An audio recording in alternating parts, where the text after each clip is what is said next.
በስመ አብ ወወልድ ወመንፈስ ቅዱስ አሐዱ አምላክ። በስመ አብ ወወልድ ወመንፈስ ቅዱስ አሐዱ አምላክ። በስመ አብ ወወልድ ወመንፈስ ቅዱስ አሐዱ አምላክ። እንኳን ለኃያሉ ሰማዕት ለቅዱስ መርቆሬዎስ ወርኃዊ ክብረ በዓል በሰላም አደረሳችሁ። በዚህ ዝግጅት የኃያሉ ሰማዕት የቅዱስ ጊዮርጊስን ገድሉንና ታምራቱን እንዲሁም የዕለቱን ስንክሳር እናቀርብላችኋለን። ውድ የባህራ ሚዲያ ቤተሰቦች፣ ይህ ዝግጅት ለበርካታ የተዋሕዶ ልጆች ተደራሽ እንዲሆን ቪዲዮ ላይክ፣ ኮሜንት እና ሼር በማድረግ እንዲሁም ቻናላችን ሰብስክራይብ በማድረግ እና የደወል ምልክቱን በመጫን እንድትጀምሩ በአክብሮት እናስታውሳችኋለን። ገድለ ሰማዕት ቅዱስ መርቆሬዎስ። አንድ አምላክ በሚሆን በአብ በወልድ በመንፈስ ቅዱስ ስም እናምናለን። ኅዳር 25 ቀን ቅዱስ መርቆሬዎስ ሰማዕትነትን የተቀበለበት ቀን ነው። ጸሎቱና በረከቱ ከእኛ ጋር ይሁን ለዘላለሙ አሜን። የታላቋ ሀገር ሮሜ የነገሱ ሰዎች ዳክዮስና ኦልያኖስ በአንድ ምክር በአንድ ቃል ተስማሙ። በግዛታቸውና በአውራጃቸው ውስጥ ያሉትን ሁሉ አምላኮቻቸውን ያመልኩ ዘንድና ይሰግዱላቸውም ዘንድ አዘዙ። ሁሉንም ሰው አስመጥተው ለጣዖት እንዲሰግዱ አዘዟቸው። ከፍርሃታቸውና ከጭንቀታቸው የተነሳ ፈቃደኞች ሆኑ። ይህን ካደረጉ በኋላ ፈጽመው ተደሰቱ። ሰይጣን ላሳታቸው አምላኮቻቸው በሁሉም ልብ ውስጥ ፍቅራቸውንና እውቀታቸውን የጨመሩ መሰላቸው። ከዚህ በኋላ እንዲህ የሚል መጽሐፍ ይጽፉ ዘንድ አዘዙ። እኛ ዳክዮስና ኦልያኖስ በግዛታችን ውስጥ እስከ ዓለም ዳርቻ ድረስ እንደ ትእዛዛችን ያደርጉ ዘንድ ደጎችንና ጠንካሮችን ሁሉ የያዝን ነን። ይህ ትክክል ነውና አምላኮቻችንም የእውነት አምላኮች ናቸው። ታላቁን መንግሥታችንን ጠብቀውልናልና በጦርነትም ጊዜ ኃይልን ሰጥተውናልና መልካም ፍቃዳቸው በእኛ ላይ ታየ፣ ብርታትን ሰጡ። ከሁሉም የምድር ነገሥታት በላይ ከፍ ከፍ አደረጉ። ይህ ብቻ አይደለም፣ የዘር በረከትን ፍሬዎችንና ገንዘብንም ሰጡን እንጂ እነርሱ መልካሙን ሁሉንም ያደርጉልን ዘንድ ከጠየቅን መልካሙን ሁሉ ያደርጉልናል፣ ዓለሙን ሁሉ ያጸኑልናል። ስለዚህ በግዛታችን ውስጥ ሁሉ በአንድ ምክር ጻፍን። በግዛታችን ውስጥ የሚኖሩ ወንዶችም ሆኑ ሴቶች፣ ባሪያም ሆነ ጌታ ለአምላኮቻችን ግብር መገበርን ያፋጥኑ። በፍርሃትና በመንቀጥቀጥ ፈጽሞ በመገዛትና በማክበር ይገዙላቸው። ትእዛዛችን የተቀበለስ ከእኛ ዘንድ ታላቅ ክብርንና ብዙ ገንዘብን ያገኛል። ትእዛዛችን አልቀበልም ያለና ነገራችንን አልሰማም ያለ ግን ይህ መጽሐፍ እንደተናገረው በወህኒ ቤት በብዙ ሥቃይ ይሰቃያል። ከዚህ በኋላ በክፉ አገዳደልና በመራራ አሟሟት በሰይፍ ይግደሉት፣ ሥጋውንም በቆሻሻ ቦታ ይጣሉት። የሰማይ ወፎችና የዱር አራዊቶች ምግብ ይሁን። ክርስቲያኖችን ግን ከዚህ የከፋ መከራ ያገኛቸዋል፣ ብዙ ሥቃይም ይገጥማቸዋል። እንግዲህ ተናገር፣ መልእክታችን ሁልጊዜ በክብር በሕይወትና በሰላም ተቀበሉ። ይህችን ደብዳቤም በሮም አገር አነበቧት። በየሀገሩም ሁሉ ለመሳፍንቶች ላኩ። መሳፍንቶችም የታዘዙትን ያደርጉ ዘንድ ለመኳንንቶች፣ ለታናናሾችና ለታላላቆችም ሰዎች እስከ ግዛታቸው ጠረፍ ድረስ አደረሱ። ትእዛዙን ባልተቀበለ ሰውም እንደተጻፈው ይፈርዱበታል። ያን ጊዜም ሽፍታ ተነስቶ ሕዝቦችን ሰበሰበ። ከሮም ንጉሥ ጋርም ለመዋጋት ተሰበሰቡ። ነገር ግን ለታጋዮች ብዙ ገንዘብና ንብረት ሰጡ።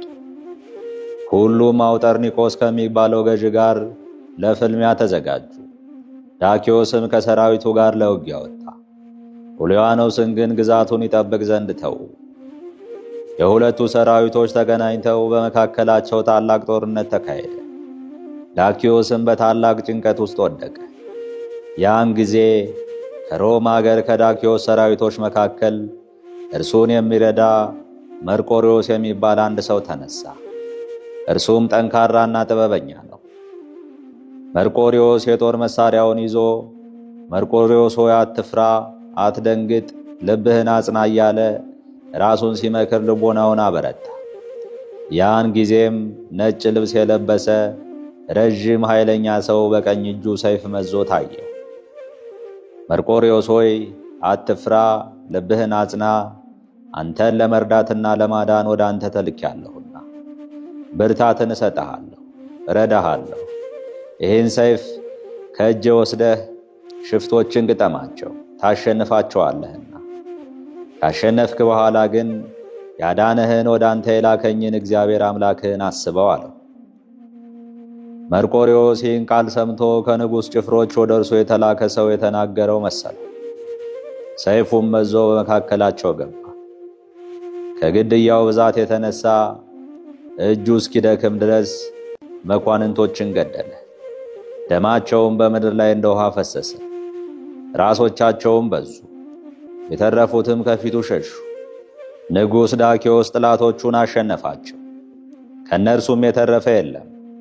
ንጉሥ ዳክዮስ የመርቆሬዎስን ኃይል፣ የኃይሉን ጽናት፣ የልቡን ጠንካራነትና በጠላት መካከል እንዴት እንደገባ አይቶ ጠራው። ብዙ የክብር ልብስና ገንዘብ ፈረስም ሰጠው። ከወታደሮቹ ሁሉ በላይ ከፍ ከፍ አደረገው። የጭፍሮችም አለቃ አድርጎ ሾመው። በግዛቱ ውስጥ ያሉትን ባለሥልጣናትና መሳፍንት ሁሉ ያከብሩት ዘንድ አዘዘ። ይህ ታላቅ ንጉሥ በድንቁርናውና መካር በማጣቱ የተነሳ ከሚያመልካቸው ጣዖቶች የተገኘ ደስታው በእነርሱ ላይ ፈጽሞ በዛ። ለሰው ሁሉ ብዙ ገንዘብ ሰጠ። እነርሱንም ለማምለክ ወሰነ። ወደ አምላኮችም ቤት ገብቶ ሰገደላቸው፣ መባም አገባላቸው። ወደ ሮም ሀገር ከገባ በኋላም ሰዋላቸው። ሰው ሁሉ ከተኛ በኋላ ቀድሞ የተገለጠለት ይህ መልአክ ለቅዱስ መርቆሬዎስ በዚች ሌሊት ታየ። በፊት እንደታየ ሆኖ በቀኝ እጁ ሰይፍ ይዞ በፊቱ ቆመ። ከእንቅልፉም ቀሰቀሰው። እርሱም አይቶ ፈራ፣ ደነገጠ፣ መናገርም ተሳነው። መልአክ መርቆሬዎስን በጦርነት ጊዜ እንዳጸናው አስብ፣ እግዚአብሔር አምላክህን አትተወው፣ ስለ ስሙም ጽኑ መከራን እንደሚገጥምህ እወቅ። በመንግሥተ ሰማያት ያዘጋጀልህን የኃይል አክሊል አቀዳጅሃል።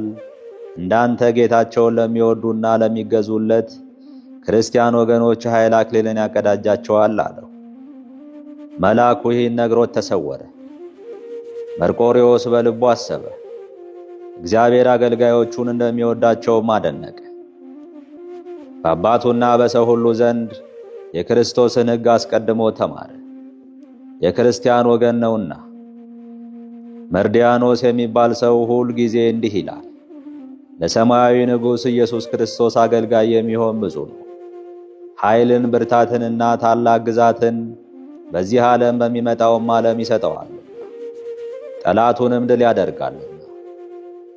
ይህም ንጉሥ ሰማይና ምድርን በቃሉ ፈጠረ፣ ሰማይንም ለምድር ክዳን አደረገው። ብርሃናውያን በሆኑ ፀሐይ፣ ጨረቃና ከዋክብትም አስጌጠው። ምድርንም እጽዋትን፣ ዘርን፣ አዝመራንና ሽታው ደስ የሚል አበባን እንድታበቅል አደረጋት። በእርሷ ላይም ለሚንቀሳቀሰው ሁሉ መቀመጫ አደረጋት። እጽዋቱም የራሳቸው መልክና ውበት ሲኖራቸው የሚጣፍጥና የሚመር ጣዕም አላቸው። በተራራዎች ላይም የሚበሉና የማይበሉ አራዊትን አዘጋጀ። በባህር ውስጥም ዓሣዎችን ፈጠረ። በአምላካችን ትእዛዝ ነፋሶች በሚነፍሱበት ጊዜ ከሀገር ወደ ሀገር ይመሯቸውና ያደርሷቸው ዘንድ በዚያ መርከቦች ይመላለሳሉ። በሕያዋንና በሙታን ለመፍረድ በኋለኛው ዘመን ይመጣል፣ ለሁሉም እንደየሥራው ይከፍለዋል።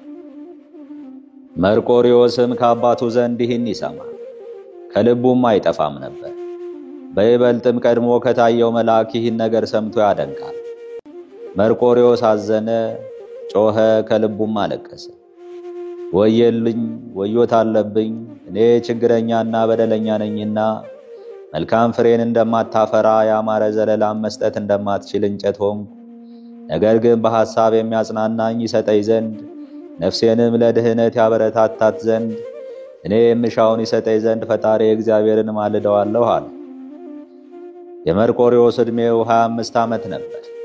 ይህን እያሰበ ሳለ እነሆ 2 ልጆች ከንጉሡ ጋር ደስ ይለው ዘንድ እንዲጠሩት ከንጉሡ ዘንድ ተላኩ። መርቆሬዎስ እኔ ስለደከመኝ መምጣት አልችልም፣ ስለዚህ ሂዱና ለንጉሡ ንገሩት አላቸው። ወደ ንጉሡ ተመልሰው ነገሩት። ንጉሡም ተውት፣ ትንሽ ይረፍ፣ አታውኩት አላቸው። በሚቀጥለው ቀን ጠራውና ስለ መንግሥቱ፣ ስለ ጭፍሮች አለቆች ምን መሆን እንዳለበት አማከረው። ከዚህ በኋላ ንጉሡ ናና ለአርዳሚስ አምላካችን መባና ዕጣን እንስጥ አለው። ንጉሡ ሲሄድ እነሆ ሰዎች በአደባባይ ተሰበሰቡ። መርቆሬዎስ ግን ወደ ኋላ ተመለሰ። ለመሄድም ዘጌት አለና ከኋላቸው ቀረ። ወደ ቤቱም ገባ። ከንጉሡ ባለሟሎችም አንድ ሰው ነበረ። መርቆሬዎስ ያደረገውን በልቡ አሰበ፣ አወቀ። ወደ ንጉሡም ቀርቦ ከአምላክ ዘንድ ኃይል የሰጠህ ደገኛ ንጉሥ ሆይ፣ እነሆ የሾምከው በሮም ግዛት ሁሉ ከፍ ከፍ ያደረግከው መርቆሬዎስ ወደ ጣዖት ቤት ካንተ ጋር አልመጣም። በትእዛዝ መሠረትም መባና ዕጣን ለአምላኮች አላቀረበም፣ አልሰገደላቸው በማለት ነገረው። ንጉሡም ማን ነው ትእዛዜን የተላለፈ አለው። በታላቅ ግዛት የሾምከው ያከበርከው መርቆሬዎስ እነሆ ካደህ፣ ትእዛዝህንም አልሰማም፣ አልተቀበለም። እነሆ ሁላችንም እንሰግድላቸው ዘንድ ላዘዝከን ለአምላኮቻችንም እንደማይሰግድ ማለ። ነገሬን ማወቅ ከፈለክ እውነቱን ታገኘዋለህ አለው። ንጉሡም ከእርሱ ጋር ቂምና ጠብ ያለህ ይመስለኛል፣ ዝም በል፣ በዓይኔ ሳላይ በሱ ላይ የምትናገረውን ቃልህን አልሰማም፣ እጠይቃለሁ። በወሬ ከመስማት ማየት ማመን ነውና ይህን ሰው ያልሆነ ነገር በመናገር አታሳጠው አለው። ዳግመኛም ንጉሡ በመካከላችሁ ጠብና ጭቅጭቅ ካለ፣ በሱ ላይም ሐሰት ከተናገርክ፣ ከኔ ላይ እንደወደቅክ ራስህን ለጥፋት አሳልፈህ እንደሰጠህ፣ በእርሱ ፋንታ ባንተ ላይ ከባድ ፍርድ እንደፈረድክ እወቅ፣ ራስህንም ጠይቅ። ነገር ግን የምትለው እውነት ከሆነ አምላኮቻችንን ስለወደድክ በአንድ ልብህም ለጣዖቶቻችን ፍቅር ስላሳየህ ያላሰብከውን ክብር ሰጥሃለሁ አለው። ከዚህ በኋላ ንጉሥ መርቆሬዎስን በቀድሞ ክብሩና ማረጉ ያመጡት ዘንድ አዘዘ። መርቆሬዎስም እንደደረሰ በፊቱ ቆመ። መርቆሬዎስ ሆይ፣ ራስህ ታውቃለህ፣ ይህን ሹመት ሰጠውህ ስለ ጥናትህ፣ ስለ ብርታትህ፣ በጦርነት ወቅት ውጊያውን ድል ስለማድረግህ፣ ስለ ተክለ ሰውነትህና እኛን ስላኮራህን፣ ከአምላኮቻችን ዘንድ ኃይል ስለተሰጠህ፣ በግዛቴ ውስጥ ከባለሥልጣናትና ከታላላቅ ሰዎች በላይ አደረግኩህ። በእኛ ዘንድ ለምን ተለወጥክ? በፍቅራችን መካከል ጥልን አደረግክ። ታላቅ ክብርንና ሥልጣንህን አላሰብክም። እንዴት ረሳኸው? አምላኮቻችን እንደ ካድካቸው እንደ ጠላሃቸው የምንሰማው እውነት ነውን? አለው። ያን ጊዜ የእግዚአብሔር ወዳጅ መርቆሬዎስ የተሸለመውን ልብሱንና ሥጋዊ ሹመቱን ተወ፣ ኃይልን ለበሰ፣ ተጎናጸፋትም። የክርስቶስን ልጅነትና አሸናፊ የሚሆን ስጦታ በእምነት በተቀዳጀ ጊዜ ከግርማው የተነሳ አዲስ ሰው ሆነ። ለንጉሡም ሳይፈራና ሳይደነግጥ በኃይል መለሰለት። ንጉሥ ሆይ፣ ሀብትህ፣ ክብርህና ስጦታ ሁሉ ወደ አንተ ይመለስ። እኔ ያንተን አልፈልግም። በአንተ ላይ የተነሱ ጠላቶችህን ለመዋጋት ተፋለምኩ። እንዳየኸው ድል አደረግኳቸው። ጌታዬ አምላኬ ኢየሱስ ክርስቶስ በሰጠኝ ኃይል አሳደድኳቸው፣ ገደልኳቸው። መልአኩን ወደ እኔ ልኮ የተሳለ ሰይፍ ሰጠኝ፣ አጸናኝ፣ አዳነኝ። እነሆ የሰጠኸኝን ውሰድ፣ ከኔ አስወግድ። ይህን ሰጠሁ የምትለውን አልሻምና ከእናቴ ማኅፀን ጀምሮ ራቁቴን ተወለድኩ፣ ወደ እግዚአብሔርም ራቁቴን እሄዳለሁ። ነገር ግን እርሱ የብርሃን ልብስ ያለብሰኛል። ያንተም ብሳሽ የሆነ የዓለም ጌጥ ናቅሁት፣ ጣልኩት። ይህ ሁሉ በእኔ ዘንድ ተራ ነገር ነው አለና ልብሱን አወለቀ። የታጠቀበትን ዝናርም ፈታ፣ ሁሉንም ከንጉሡ ፊት አስቀመጠው፣ ወረወረው። ሁላችሁም ስሙኝ፣ እኔ ክርስቲያን ወገን ነኝና እኔ ክርስቶስ እንደሆንኩ ፈጽማችሁ እወቁ እያለ አሰምቶ ተናገረ። ዳኪዎስ ደነገጠ፣ ከቅዱስ መርቆሬዎስ አንደበት በሰማው ቃል ተገረመ። ደስ የሚል ፊቱን አየ። የፊቱ ደም ግባትን ፈጽሞ ያማረ ነበርና ከላዩ ላይ ደስታና ብርሃን ይታያል። በሁሉ ዘንድ የተወደደ የፊቱ ደም ግባቱ የሚያምር ሆነ። ሁሉም ሕዝብ ባዩትና በተመለከቱት ታደነቁ። ንጉሡም ከተመለከተ በኋላ ራሱን ነቀነቀ፣ ስለ እርሱም አዘነ። ሁሉንም ከእርሱ ዘንድ በሰማ ጊዜ 2 ቀን ያስሩት ዘንድ አዘዘ። ይህ ሰው የሰጠነውን ክብርና ማዕረግ አላወቀም፣ ግርፋትና ድብደባም እንደሚጠብቀው አልተረዳም አለ። ንጉሡ ከመልካም ሥራው ወደ መጥፎ ሥራው ይመልሰው ዘንድ ይህን ተናገረ። መርቆሬዎስ ከእስር ቤት ከደረሰ በኋላ ፈጽሞ ደስ አለው፣ እግዚአብሔርንም አመሰገነ። በዚህች ሌሊት ቆሞ ለፈጣሪው ምስጋና እያቀረበ ሳለ ቀድሞ የታየው የእግዚአብሔር መልአክ ወደ እርሱ ወርዶ መርቆሬዎስ ሆይ ልብህን አበርታ፣ ከዚህ ክፉ ንጉሥ ሥቃይ የተነሳ አትፍራ፣ በፈጣሪ በክርስቶስ እመን እንጂ ታመንበትም ከእጁ ያድንሃልና በችግርህ ሁሉ በሚደርስብህም ሥቃይ ሁሉ ይረዳሃልና አለው። ይህን ተናግሮ መልአኩ ከእርሱ ተሰወረ። መርቆሬዎስ መልአኩ የነገረውን አመነ፣ የመንፈስ ጥንካሬንና ብርታትን ጨመረ፣ ሐሳቡም ጽኑ ሆነ። በዚህች ሌሊት ከሚደርስበት ሁሉ ይረዳው ዘንድ ያጸናው ዘንድ ያቀልለትም ዘንድ ወደ እግዚአብሔር አንጋጦ ሲጸልይ ሲለምንና ሲማለል አደረ። በሚቀጥለው ቀን ንጉሥ ችሎት ላይ ነበር። መርቆሬዎስን ያመጡት ዘንድ አዘዘ። ከፊቱ እንደደረሰ ስለ ሰጠንህ ሀብትና ክብር ፋንታ ለራስህ ክፉ ነገርን መረጥህን አለው። መርቆሬዎስም አዎ ከዚህ የበለጠ የማይጠፋ የማያረጅ ክብርን አገኝ ዘንድ እታገሳለሁ፣ በሚጠፋው የሚያልቀው ሀብት ፋንታ የጌታዬ ኢየሱስ ክርስቶስ ሀብት አለ አለው። ንጉሡም የት መጣህ? ሀገርህ ቅርብ ከሆነ እናውቅ ዘንድ ንገረኝ አለው። መርቆሬዎስም በሥጋ የወለደኝ አባቴ ካስኪን ሀገር ቀሪፎኖስ ይባላል። በመርደስኒ ዘመን የወታደሮች አለቃ ነበር። የእውነት አባቴ ግን የጌታችን የኢየሱስ ክርስቶስ አባት እግዚአብሔር ነው አለ። ንጉሡም አባትህ መርቆሬዎስ ብሎ አወጣልህ ወይስ ይህን ስም በሹመት አገኘኸው አለው። መርቆሬዎስም አባቴ ፒሊፓዶር ብሎ ስም አወጣልኝ፣ ይህም ዘመዶቹን ወዳጅ ማለት ነው። የጦሩ መሪ ከሆንኩ ጊዜ ጀምሮ ባለሥልጣናት መርቆሬዎስ ብለው ስም አወጡልኝ። ሀገሬ ግን በሰማይ ያለችው ኢየሩሳሌም ናት። እርሷም የማይሞተው የሕያው የኢየሱስ ክርስቶስ አገር ናት አለው። ንጉሡም የማዝህን አታደርግም፣ ለአምላኮቻችን አትሰግድም፣ በፊት የሰጠውህን ብዙ ሀብት አትቀበልም፣ ካልሆነ ፈጥነህ ንገረን፣ ስለ ቀድሞ ሥራህ ከዚህ አምጥቼሃለሁና አለው። ብፁዕ መርቆሬዎስ ከእርሱ በሚመጣ ክፋት አመፀኛ ባደረገህ እና ባሳተ ሰይጣን አባትህ ባንተ ላይ ኃይልን አሳይ ዘንድ በእውነት ወደዚህ አደባባይ መጣ። እነሆ በኃይል አሸንፈሃለሁ፣ ከጌታዬ ከኢየሱስ ክርስቶስ ዘንድ በእውነት አክሊልን እቀዳጃለሁ። አንተ የፈለግከውን ፈጥነህ አድርግ፣ ወደ ኋላ አትበል። በልዑል እግዚአብሔር በጌታችን በኢየሱስ ክርስቶስ ኃይልና ጽናት ታምኛለሁና። ሁሉን ተንኰል ሠራህ፣ ነገር ግን እርሱ ይሽርብሃል አለው።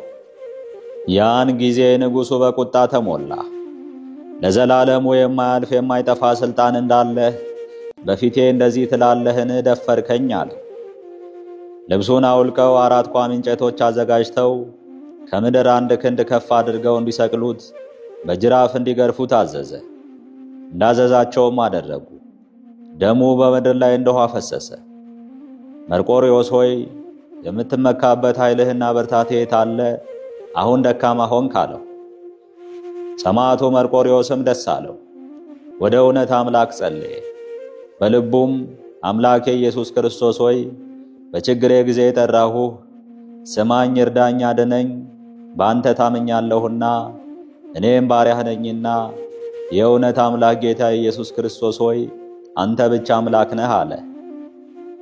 ንጉሡም ሥጋውን በተሳሉ ምላጮች ቆርጡት ዘንድ ሳይሞት በእሳት ያቃጥሉት ዘንድ አዘዘ። እንዳዘዙት ባደረጉ ጊዜ በቅዱስ መርቆሬዎስ ሥጋ ሰውነት ከሚፈሰው ደም ብዛት የተነሳ እሳቱ ጠፋ። ይህን ከባድ ሥቃይ በታገሰ ጊዜ ንጉሡ ፈጥኖ እንዳይሞት ፈለገ። ነገር ግን ከታሰረበት ፈተው ወደ ወህኒ ቤት ያግዙት ዘንድ ትእዛዝ ከሚያስተላልፍ ድረስ ስልጣኑን ተጠቅሞ ከፍተኛ በደል አደረሰበት። ፈጽሞ ወደሚያስፈራ ጨለማ ቦታ ወሰዱት። ለሞት ደረሰ። ወታደሮቹም ወዲያውኑ የሚሞት መሰላቸው። በዚህች ሌሊት የእግዚአብሔር መልአክ ታየው። ለሃይማኖትህ የተጋደልክ የጸና ሰማዕት ሆይ ሰላምታ ላንተ ይገባል፣ ለእግዚአብሔር አምላክ ኃይል ጽና አለው።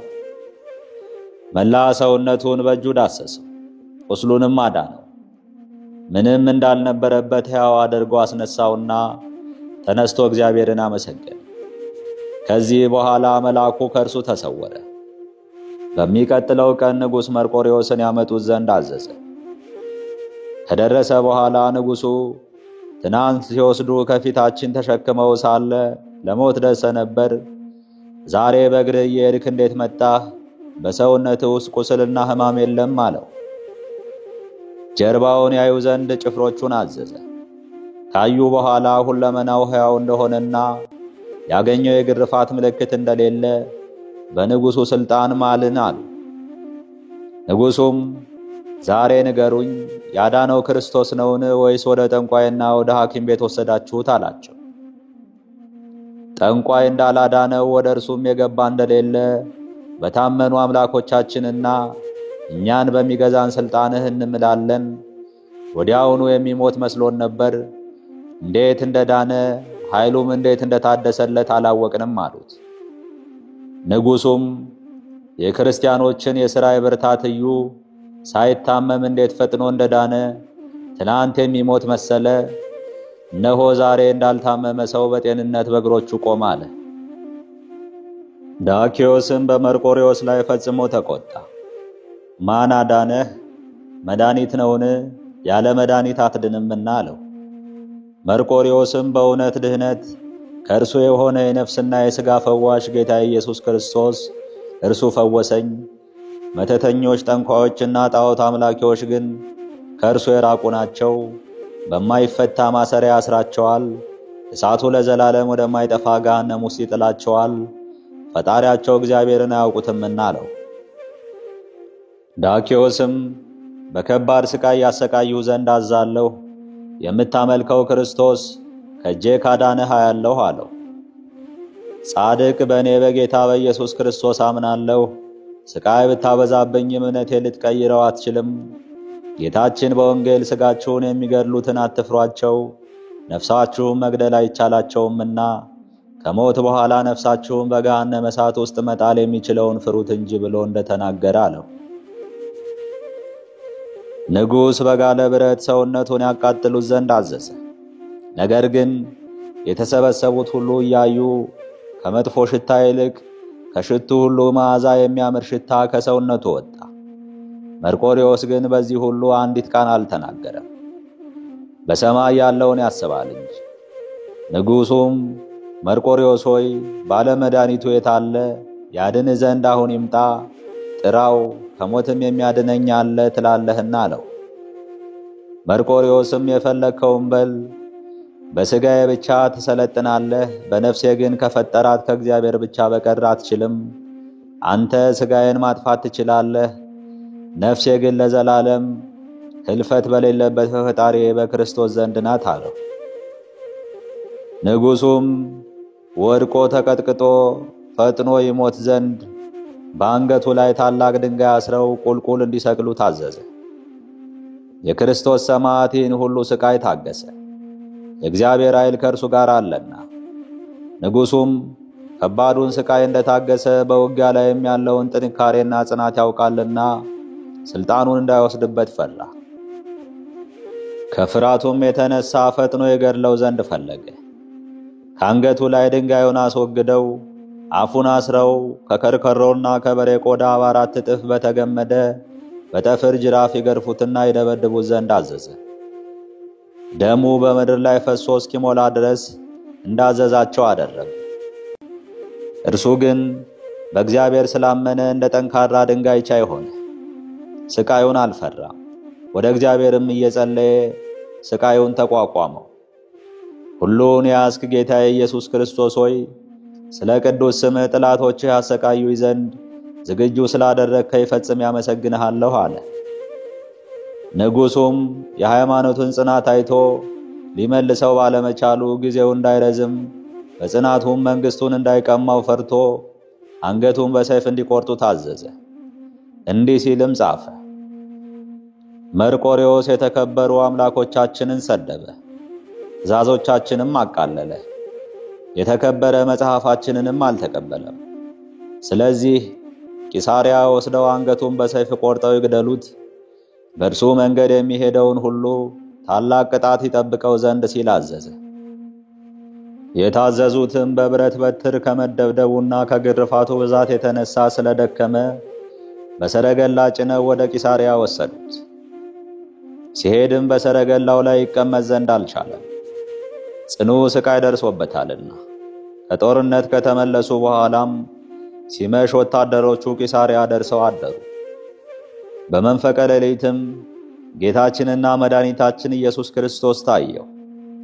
አገልጋዬ ወዳጄ መርቆሬዎስ ሆይ በዚህ ወደ መንግሥተ ሰማያትና ታርፋለህ፣ ስለ ስሜ ተጋድሎህን ጨርሰሃልና ሃይማኖትህን ስለ እኔ ይጠብቀሃልና ታላቅ የሆነ የሰማዕትነትን አክሊል ተቀበል።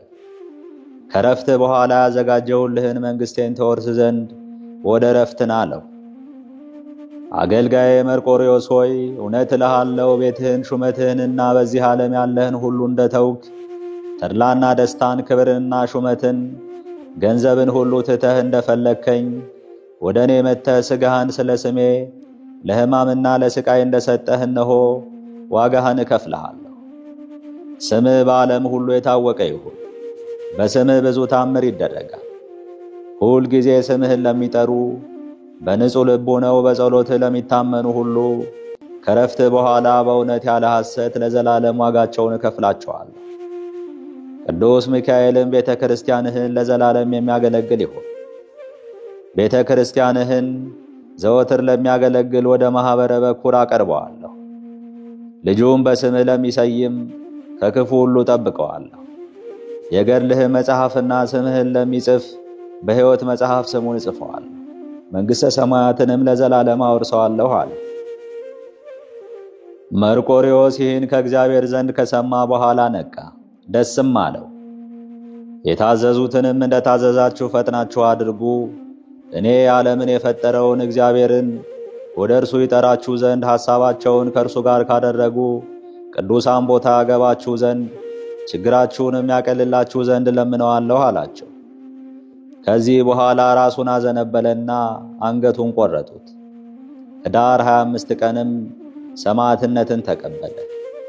ንጽሕት ነፍሱም በታላቅ ደስታ ወደ ሰማይ አረገች።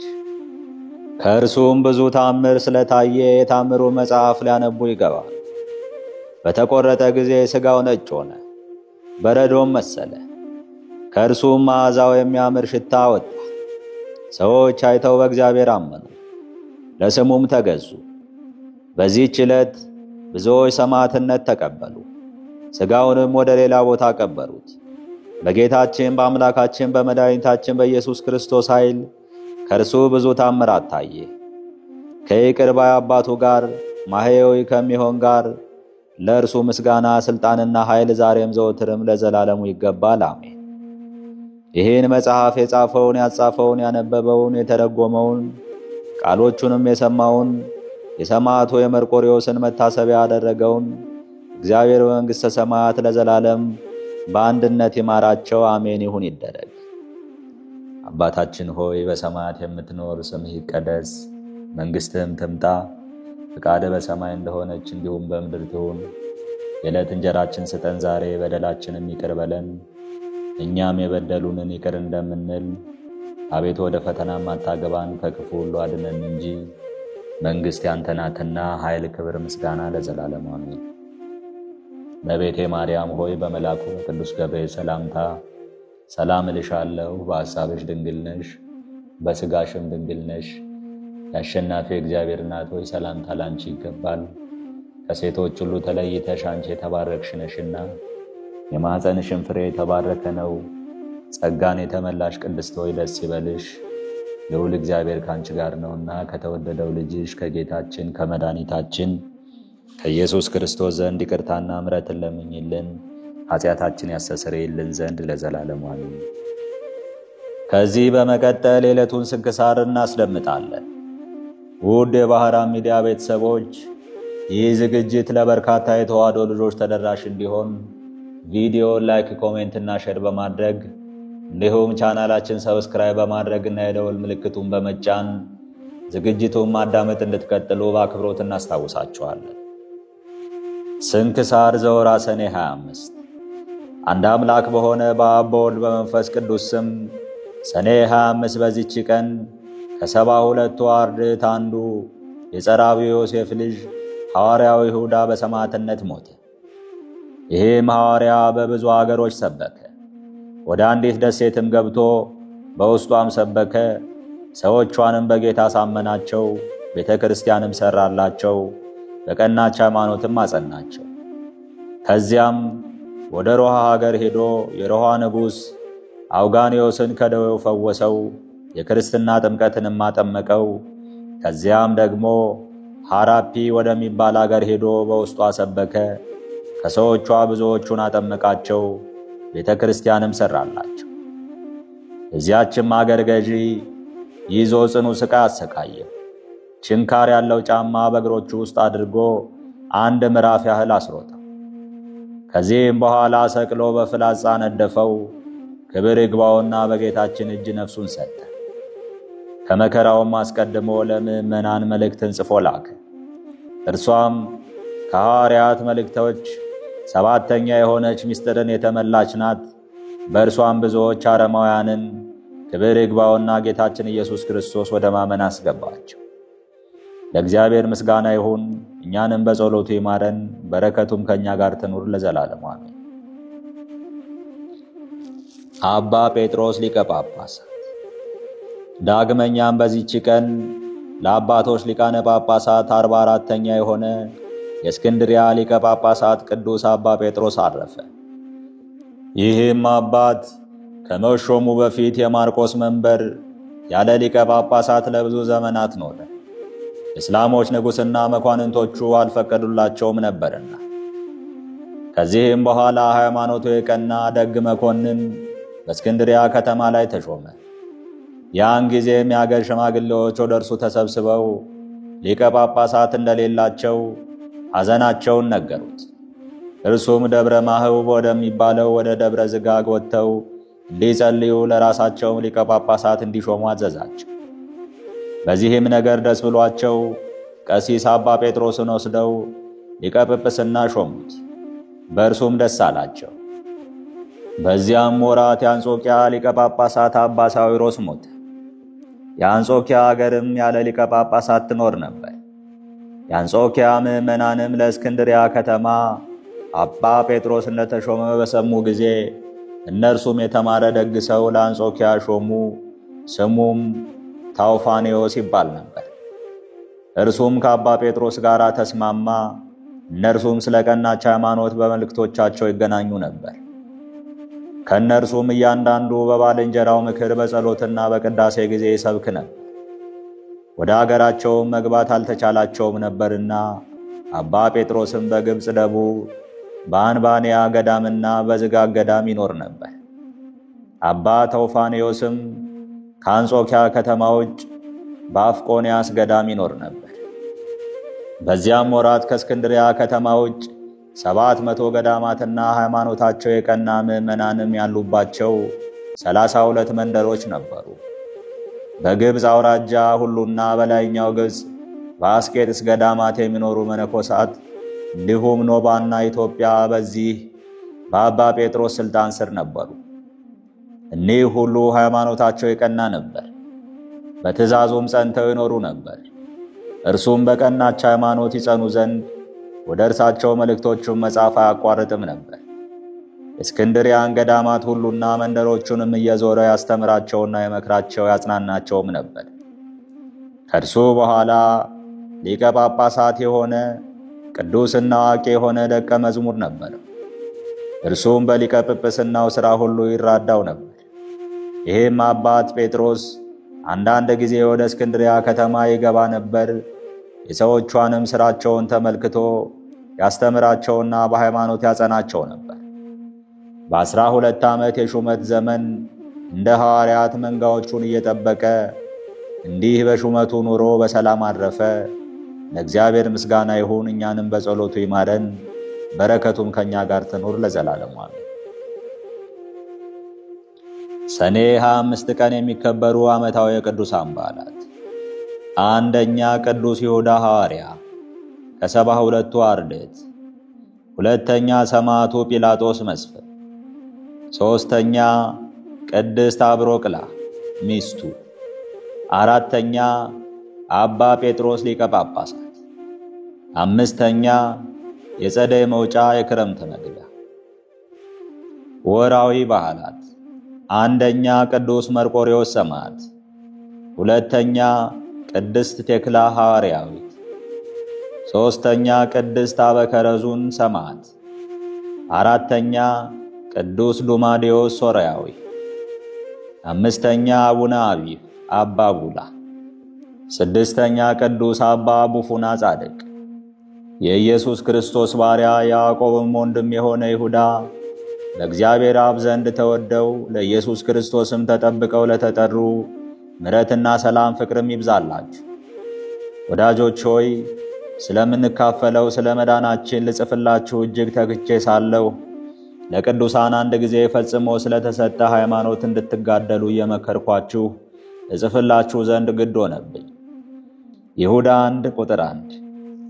ጌታ ሆይ ከብልጽግናቸው ብዛት የተነሳ ብዙ መባ ካገቡት ይልቅ የድሃይቱን አነስተኛ መባ እንደተቀበልክ ለሁል ጊዜ የሚያገለግሉ ኃላፍ መላእክትን እያሳሰብኩ በችግሬ ጊዜ የማቀርብልህ ምስጋና ተቀበል። እናንተም ቅዱሳን ነቢያን፣ የወንጌል ሰባኪያን ሐዋርያት፣ ሰማዕታትና ጻድቃን፣ ትጉሃን መላእክት፣ ፍጹማን ደናግል እንዲሁም ደጋጎች መነኮሳት ሆይ ልጅ አዋቂ ሳይለይ የምንሰበሰብበትን የጉባኤ ቦታ ባርኩ።